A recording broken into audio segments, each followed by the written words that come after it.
Hey guys, this is Carrie, and in this video we're doing the answer key for homework number 4.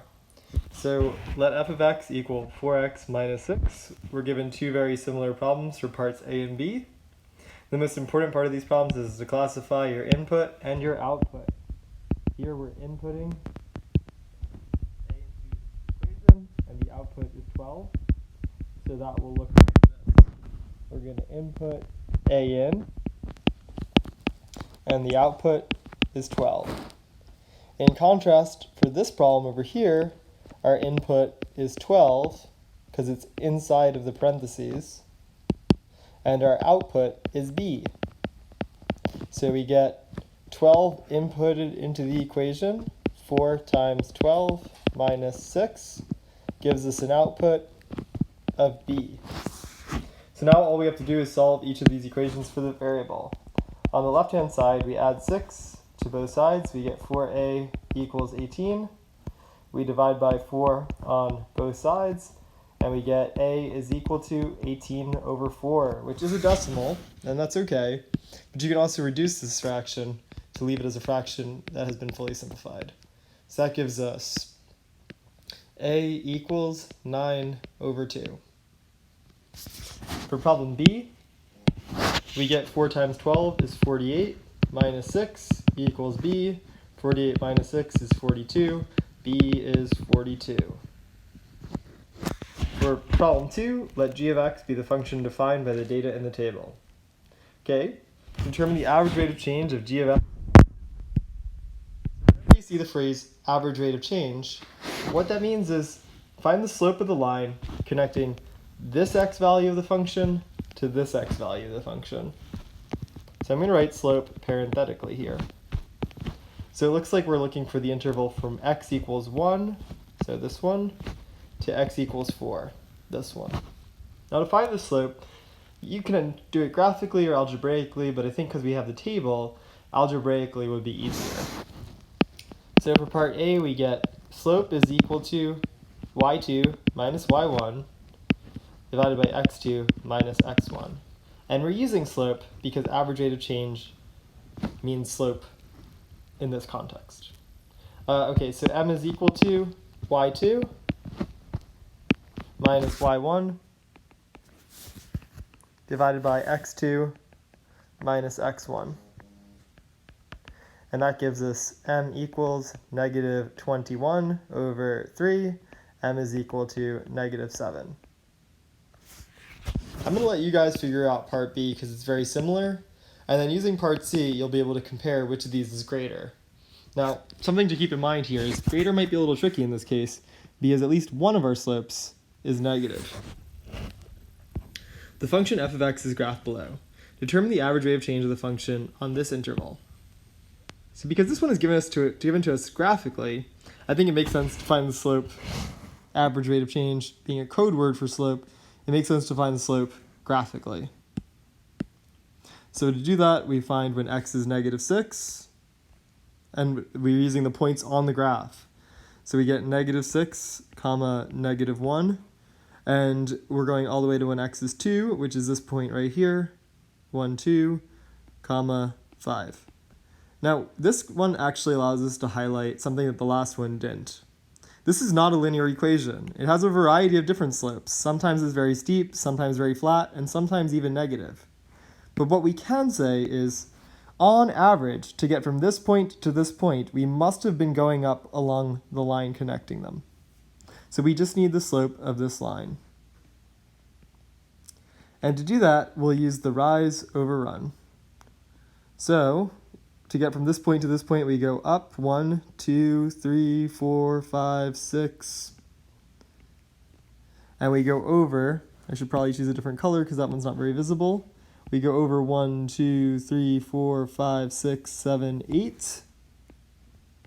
So it looks like our slope is going to be 6 over 8. Now you always want to reduce your fractions. So we get m is equal to 3 over 4 when we reduce by 2 for numerator and denominator. All right, next up, problem number 4. All right, so problem 4, we looked at using a calculator to solve in the class on Friday. No, Thursday. So I don't actually have a TI-83 at home, so it looks like I'm stuck doing it without the calculator. So we want to find the average rate of change on this interval from 2 to 5. So we created a table on the calculator, and in this case, we'll have to create the table manually, but we're given the x values 2 and 5 as the endpoints of our interval. So all we have to do now to find the y value is to actually use the function rule that we're given. So let's do that. So I'm going to start with x equals 2. So we'll input 2 into the function.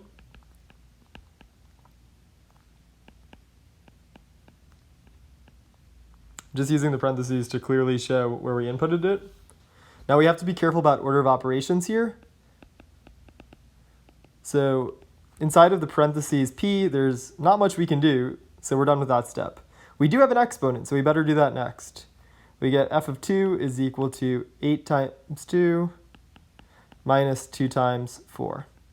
Now we have a couple of multiplications, so we get f of 2 is equal to 16 minus 8, and that gives us f of 2 is equal to 8. So our output value is 8.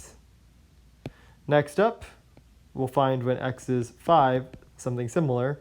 So f of 5 is equal to 8 times 5 minus 2 times 5 squared. Just doing a little bit more of that in my head to save time, we get 40 minus 50, and f of 5 is equal to negative 10. If you need to take a couple more steps, that's fine. So the final step now is to use the slope formula to compute the slope between these 2 points. So m is equal to y2 minus y1 over x2 minus x1. M is equal to negative 18 over 3. M is equal to negative 6. So this last one is a pretty tricky one because we're given 3 functions. And we want to find the rate of change, which is a code word for slope, for all 3 of these so that we can rank them in order from greatest to least. So for the first one, let me color code the first one as red. So f of x. We want to find the rate of change from 0 to 3, so it looks like we're doing y2 minus y1 with these 2 points. Sorry, I could have said that more clearly. But m is equal to y2 minus y1 over x2 minus x1. M is equal to 6 over 3. M is equal to 2. Too sloppy. M is equal to 2. All right, next one. We're going to be using a new color, so blue. G of x. This is the tough one, but we can do it. So g of x is given to us. We want to find the table, which will give us the 2 points, so that it looks a lot like this one. Of course, it's going to be different because we have a different function, but let's do it. So when x is 0 and when x is 3. So we substitute 0 into the equation. We get g of 0 is equal to 0 squared minus 2 times 0. That's not too bad. 0 times 0 is 0. 2 times 0 is 0. 0 minus 0 is 0. We substitute 3 into the equation. G of 3 is equal to 3 squared minus 2 times 3. 3 squared is 9 minus 6 is 3. We get slope is equal to y2 minus y1 over x2 minus x1. M is equal to 3 over 3. A number divided by itself is just 1. Next up, pink. For this one here, we're going to do it graphically. So we get the slope between x equals 0 and x equals 0. Oh, I missed 3 right here.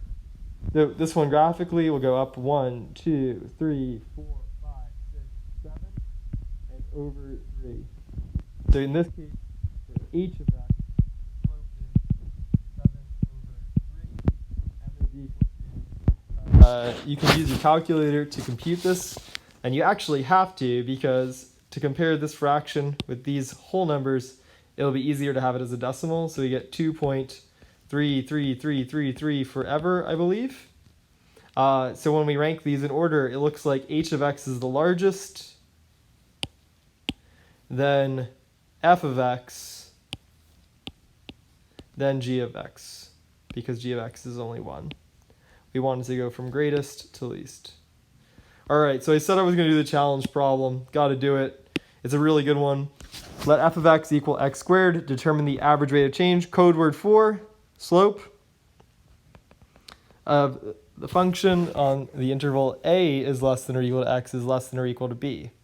So I think you can guess what makes this one a challenge. Instead of being given numbers, we're given variables. So it turns out that having variables doesn't actually change very much. For me, it actually makes the problem better because I don't actually have to do any computation. So let's make our table.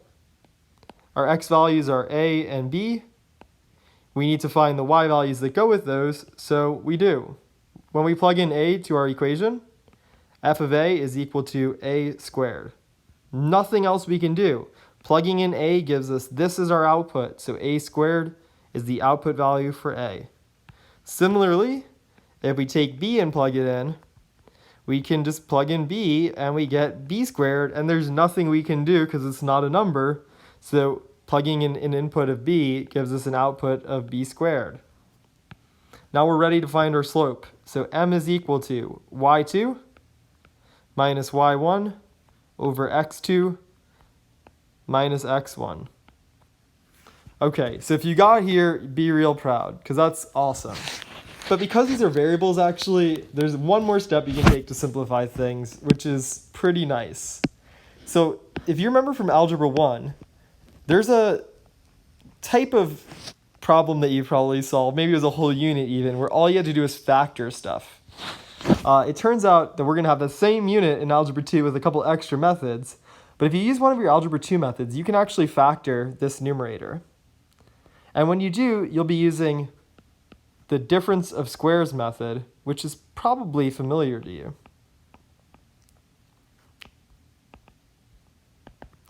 So m is equal to, now the way the difference of squares method works is because this is a perfect square, we need to have b times b as our first distribution. Now in order to get negative a squared, we need a negative and a positive, and to get a squared, we need a times a. The last thing to prove about difference of squares is when we do the inner and outer of the distribution, so, b times a, we get ab. This gives us minus ab, so those middle terms cancel out. And a times a will give us the a squared from the problem. So we write this all over the same denominator, b minus a. Now the benefit of factoring in this case is, because we have b minus a divided by b minus a, these two factors cancel out, giving us a final answer of m equals b plus a, which is a super cool little pattern and a nice application of something you learned in Algebra 1. See you guys in class on Monday, 2 days from now.